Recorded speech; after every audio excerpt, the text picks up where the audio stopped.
May greetings, my beautiful souls. Welcome to my birthday vlog, the remix, or the week after. It's been pointed out that I spent a lot of time stressing that my birthday was coming. There is a reason for it. I struggled my entire life feeling wanted, seen, or celebrated by my family. I won't get into all the examples from the past, especially since I can share one that happened this year. My birthday was definitely bittersweet. The sweet was the time I spent with my online family and some unexpected gifts sent my way, which was actually very triggering for me. And it's why I shared them on Instagram and will share them here and explain why. Accepting gifts and sharing that I was sent them is actually a healing process for me. Growing up in a multi-abusive home, one of the things some of you may know who also experienced abuse is that part of the cycle for some abusers is buying back your forgiveness. This used to happen with our family. I caught on fast and refused the gifts. My mom and sister didn't.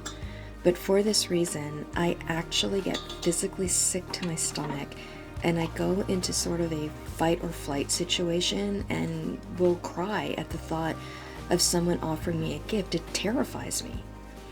It took a month for my beautiful new friend Colleen, who I was lucky enough to meet through Bex's Patreon, to convince me to accept the magical birdhouse that you see in this video and will see in many future ones. At the winter solstice, I will be sharing a simple ritual that I created several years ago that involves a gingerbread house. But this beautiful home has become a permanent living ritual now in my space, inspired by that gingerbread ritual. It is very much a symbol of the sacred space I welcome you to, and you in turn have welcomed me into by accepting me in your lives and hearts. I also got some amazing herbs from Greece from my spirit sis Lisa Marie. We are both daughters of Hecate, and her thoughtfulness in sending me organic botanicals directly from the Great Mother's homeland to help me build ritual was amazing. I plan on spending a few months with them, building our connection and relationship before I share that experience here. Something to look forward to, I hope. My birthday was Saturday, May 8th, followed by Mother's Day on Sunday here in Canada. For the past almost 20 years now, I usually celebrate my birthday with my sister of choice, of heart, of soul, Sue. You guys hear me speak of her, you definitely see me reference her on Instagram, but due to current world circumstances, we weren't able to meet up again, and we spent almost 3 hours on the phone that morning instead. I miss you, boo. I can't wait to go camping again.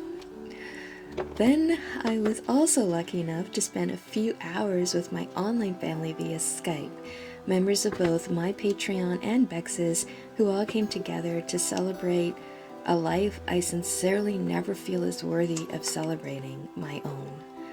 And it meant the world to me. So Karen, Marilyn, Bex, Alina, and Nikki, thank you so much for taking time out to be with me this week. And Mayo and Vernay for spending the beginning of the week with me at our first meetup.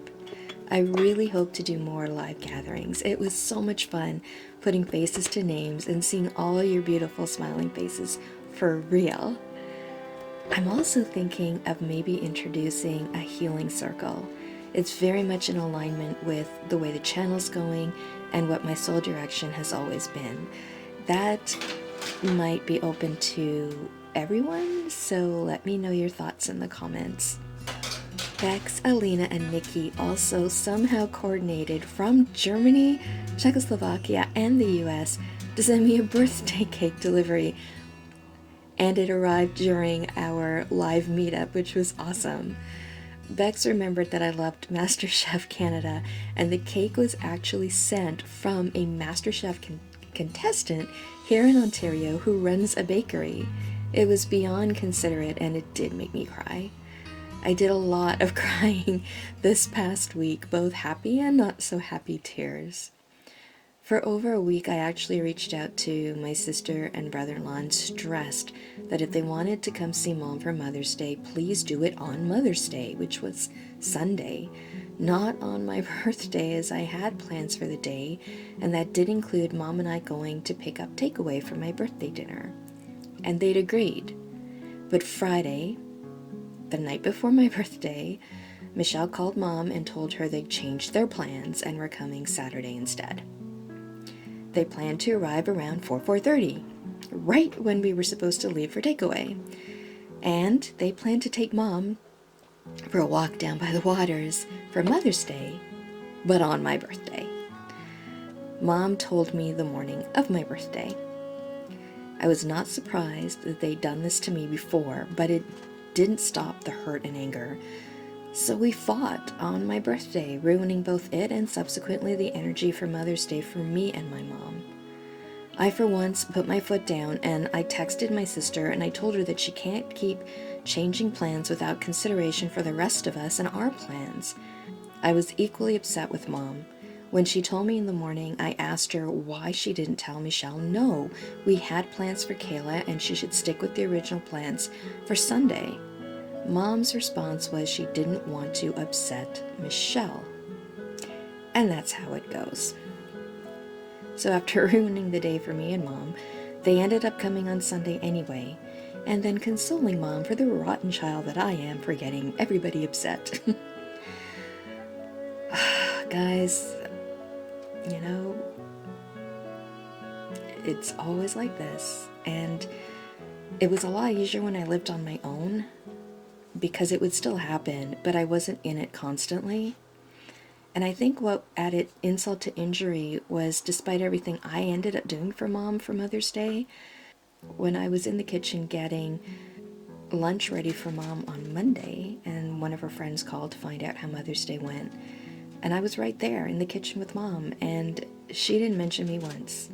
She mentioned Michelle and Danny and the kids coming and taking her for a walk, and the gifts they gave her. She didn't mention me once.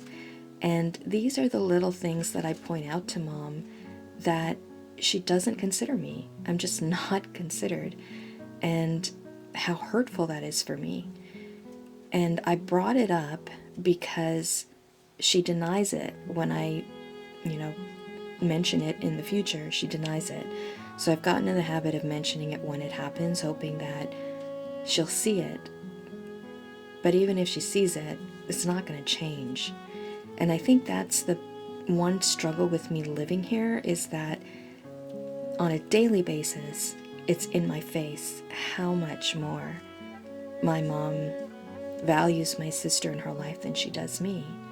It may seem like small little things to you guys, but you know what? They build up and they chip away at who you are. It chips away at your value, at your importance, at your acceptance. It just chips away. So it's been a struggle, and it's been getting harder, especially with over a year now in quarantine. It's just been hard. So I powered through. And again, I have to say it, having YouTube, having Patreon, you guys have been my saving grace, and I can't tell you how much it's meant to me. So for anyone else who's struggling, there's a new thing I want to start with my YouTube channel, a new series in addition to the Urban Green Witch series. This one has to do with my high teas and giving a voice to other women. And I'll talk more about that in a dedicated video, but we all have stories that need to be heard. We all have a voice that needs to be listened to. And I want to be a platform that gives women that opportunity. Anyways, sorry for the bummer to start, but I do have to say I never did get my takeaway, which also sucked because I was really looking forward to that treat. But that is why I really have to always stress to you guys how important you've all been to me. Needless to say, I did a birthday do-over. I saved that beautiful cake for a better energy day and recreated the afternoon tea I had planned on Saturday on Sunday instead. It was a lovely way to try and reset the energy. As for the magic in the mundane, the salmon and the sprout rolls were chosen with intention. Salmon has amazing lessons to teach us. They never give up. They deal with the challenges and struggles that they face as they power on upstream and achieve their end goal. Sprouts add those amazing seeds of intention, but more so, they are a powerhouse of nutrients, which for me translates magically to an amp up of the energy and intentions behind the seeds I plant within my belly. And that's a wrap on the weekend and Monday. Tuesday was new moon and the start of the eclipse portal season.